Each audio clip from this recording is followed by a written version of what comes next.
طيب، السلام عليكم. كنت أمس دعوتكم نتكلم عن التأمين الطبي. التأمين الطبي الصحي تأمين إجباري بموجب أحكام مجلس الضمان الصحي التعاوني. يجب على كل صاحب عمل في المملكة العربية السعودية أنه يأمن على جميع موظفيه سواء سعوديين أو غير سعوديين وعائلاتهم. في شروط لموضوع مجلس للتأمين الصحي وأشياء كثيرة، تفاصيل كثيرة، لكن الوثيقة تأتي بمنافع محددة غالبا تشمل الولادة، الأمراض المزمنة، تشمل أيضا بعض علاجات الأسنان الأساسية وليست التجميلية، تشمل تغطية النظر شيء بسيط، تشمل العيادات الخارجية والتنويم، تشمل بعض عمليات السمنة الأساسية، لا تشمل مثلا عمليات التجميل، عمليات الليزك مثلا، زراعة الشعر إلى آخره والعمليات التجميلية. وهناك بعض الحدود العليا لبعض التغطيات تكون موجودة في الوثيقة. بعض أصحاب العمل يرفعوها، وبعض أصحاب العمل تكون على الحد الأدنى. زي أتذكر مثلا حد الولادة أظن 15,000، ممكن صاحب العمل يرفعه، ممكن ينزله. وهناك أيضا من مجلس الضمان الصحي لشركات التأمين المقدمة شروط على المستشفيات اللي يدخلوها شركة التأمين.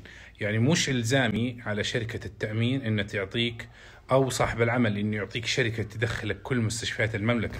هناك حد أدنى من المستشفيات المقبولة للدخول، لكن الحمد لله إنه أغلب الشركات العاملة في السعودية، يعني أنا ما في رأيي ما شفت إلا يعني قلة اللي يشتغلوا على المينيمم. كثير من الشركات تعطي الأعلى.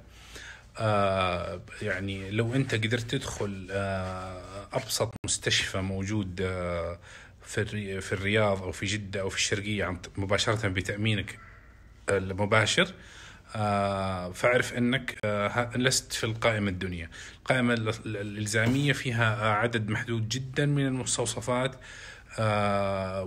والمجمعات العيادات البسيطة اللي تدخل الشخص تعطي العلاجات الأساسية. لكن هذا لا يعني أنه لو كان عندك لا سمح الله احتياج طبي طارئ مهدد للحياة إلى آخره أو عملية وما لقيتها في المستشفيات حقتك إنك ما تعالج. ستعالج لكن بنظام الإحالة.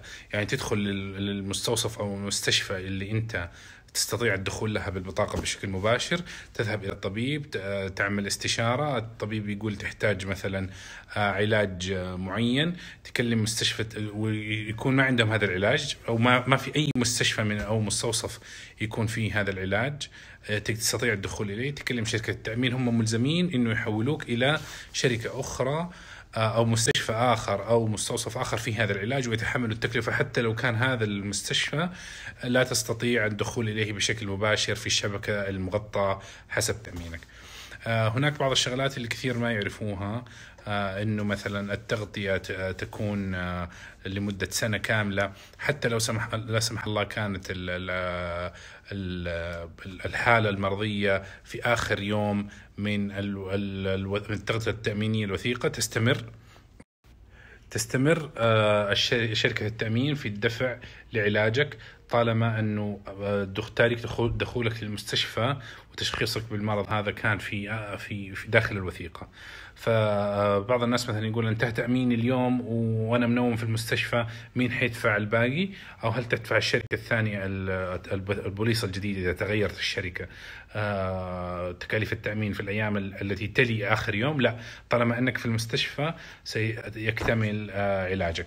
أيضا لموضوع المواليد الجدد، طفل حديث الولادة لا سمح الله حدثت له مضاعفات، يبقى يتعالج بتأمين والدته لمدة شهر كامل حتى يسمح له بإصدار شهادة ميلاد والتأمين عليه مباشرة وإكمال العلاج لا في حالة الحاجة على تأمين كرت تأمين في اسمه، يتعالج أول بأمه بعدين اسمه. طبعا تلتزم الشركات بالتأمين على جميع أفراد الأسرة سواء سعوديين أو غير سعوديين، سواء كان الشخص متزوج أكثر من زوجة، سواء كان عنده طفل واحد أو 20، تلتزم بالتأمين عليهم كاملا بنفس الدرجة التي تعطى للعامل أو الموظف اللي يشتغل في الشركة سواء كان رجل أو امرأة. في حالة الامرأة كانت هي التي موظفة وكان الرب الأسرة اللي هو الزوج ليس لديه تأمين طبي، تلزم شركة التأمين والشركة صاحب العمل بدفع التأمين للموظفة وزوجها وأبنائهم جميعا.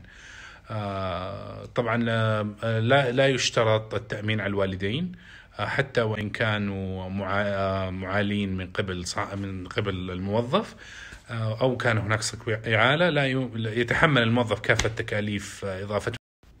أيضا معلومة مهمة، معلش كثرت عليكم، صاحب العمل ملتزم بالتأمين على الموظف من أول يوم عمل. في ناس يقول لك أنا ما أعطيك التأمين الطبي إلا بعد، في حالة السعودي هذا إلا بعد ما تجتاز فترة التجربة. لا، من أول يوم عمل يجب أن يطلب له تأمين طبي تلتزم شركة التأمين الطبي بعلاجه.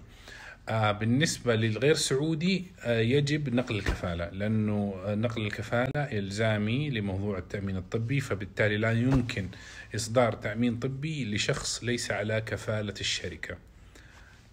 طبعا الموظف يعرف التأمين الطبي، راح تجيله بطاقة تقريبا حاجة زي كذا زي بطاقة البنك، فيها المعلومات اسمه، رقم الهوية، والتاريخ الميلاد، واسم حامل البوليصة اللي هي شركته.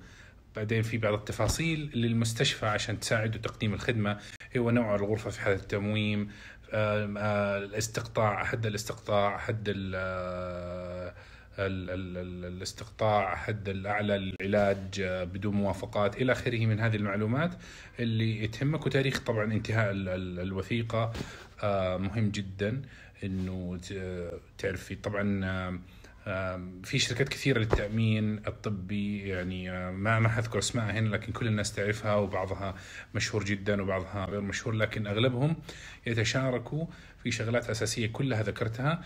اللي يفرق معهم اللي هو عدد المستشفيات، سعر البوليصة نفسها. طيب أكتفي بهذا القدر اليوم عشان لا أطول الستوري، واللي عنده أي سؤال أو استفسار حياه الله يسألني. وأنا عارف بعض الناس حيجوني بتصحيحات حقون التأمين الطبي اللي يتابعوني ذولي يعرفوا نفسهم. حياكم الله جميعا، واللي إذا في عنده شيء أخطأت فيه فراح إن شاء الله أصححه، وجزاكم الله خير.